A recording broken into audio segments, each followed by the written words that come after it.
Oi, durante o Brasil Imperial nós tivemos diversas rebeliões, revoltas, questionamentos internos aqui dentro do Brasil. Vamos tentar rapidamente aqui citar as mais importantes rebeliões que aconteceram dentro do Brasil nesse período. A primeira que nós vamos destacar aqui é a Confederação do Equador. A gente já conversou sobre a Confederação do Equador enquanto a gente falava sobre o primeiro reinado. Ela teve como principal líder o Frei Caneca, que já tinha até participado da Revolução Pernambucana em 1817 e que é retratado aqui no quadro do Antônio Parreiras, momento em que ele vai ser julgado e condenado ao fuzilamento por crimes contra a monarquia brasileira, contra o Império Brasileiro. A Confederação do Equador juntou as províncias de Pernambuco, Rio Grande do Norte, Paraíba e Ceará contra a monarquia brasileira. Eles foram massacrados por uma tropa mercenária contratada por Dom Pedro I. Mas, sobretudo, essa rebelião aconteceu principalmente contra todo o autoritarismo e o centralismo de Dom Pedro I. Ou seja, a forma autoritária e centralizadora como ele governava o Brasil. Ele tinha dissolvido a Assembleia Constituinte Brasileira de 1823, outorgou, ou seja, impôs uma Constituição em 1824, e era contra isso que os confederados do Equador se colocaram. Ou seja, eram a favor de uma república, não de uma monarquia, de uma república federalista, e que até mesmo os setores mais radicais lá falavam, inclusive, em abolição, em uma república popular. Foram massacrados, como eu citei aqui, mas o exemplo liberal da Confederação do Equador vai continuar ali, principalmente ali na região de Recife, em Pernambuco. Ok? Mas as mais interessantes que a gente precisa destacar aqui são as revoltas regenciais. Quais que a gente destaca? A revolta da cabanagem, que aconteceu no Pará entre 1835 e 1840, uma revolta extremamente popular, contra a marginalização e a exclusão da região do Pará. Os cabanos, aqueles que vivem em palafitas, aquelas casas que são construídas sobre as águas dos rios, pegaram em armas contra essa centralização e esse autoritarismo da regência, e inclusive falavam em separar o estado do Pará, em construir uma república paraense independente ali, um movimento extremamente popular. Outro que a gente destaca, a Sabinada, na Bahia, de 1837 e 1848, um movimento principalmente aí organizado pelas camadas médias da sociedade.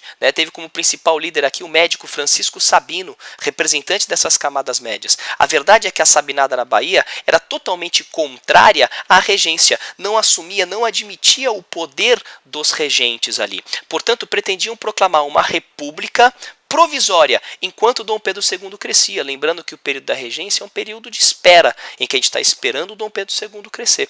Portanto, a balaiada pretendia, a Sabinada, pretendia proclamar uma república provisória enquanto o Dom Pedro II crescia. Acreditavam que o Dom Pedro II, por ser o imperador brasileiro que nasceu no Brasil, esse será sensível às questões regionais do Brasil. Outra, a balaiada no Maranhão entre 1838 e 41, foi uma revolta liderada aí principalmente por um indivíduo chamado Manuel dos Anjos Ferreira, cujo apelido era Balaio, representante aí dos produtores e comerciantes de balaio. São cestos de palha, que eram comercializados ali. Ou seja, sertanejos bastante humildes, ou seja, também foi uma revolta bastante popular contra a opressão dos grandes proprietários de terra ali. Inclusive, usaram métodos na balaiada muito semelhantes àqueles que os cangaceiros vão usar mais para frente, lá no começo da República no Brasil. Foram massacrados também no ano de 1841 por Dom Pedro II. Mas a mais destacável de todas as revoltas regenciais é a Revolução Farroupilha, que acontece entre 1835 e 1845, nos estados do Rio Grande do Sul, e vai se expandir para Santa Catarina. Essa revolta começa por uma insatisfação da elite estancieira, produtora de charque do Rio Grande do Sul, onde eles pretendiam um protecionismo para o charque que, por sua vez, competia com o charque do Uruguai e com o charque da Argentina. Esse protecionismo não veio, levando aqui os gaúchos, a elite gaúcha, a separar o Rio Grande do Sul e fundarem a República Rio-Grandense. Essa revolução se expandiu para Santa Catarina, que fundou a República Juliana. Portanto, são rebeliões separadas separatistas que acontecem aqui no sul do país. Também são de caráter republicano, assim como as outras também têm essa questão da ideia da república.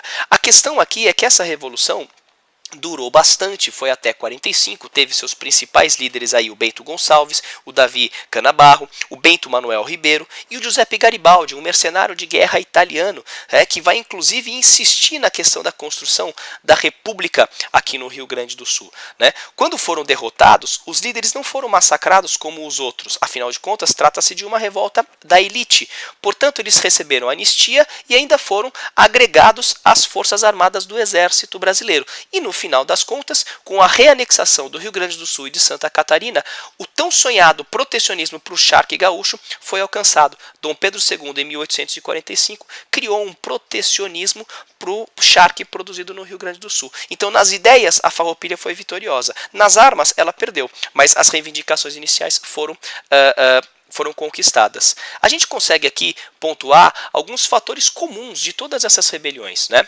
O fato dos regionalismos no Brasil serem bem mais intensos do que o nacionalismo, são todas revoltas, como a gente pode perceber aqui, regionais, nunca tem um caráter nacional, né?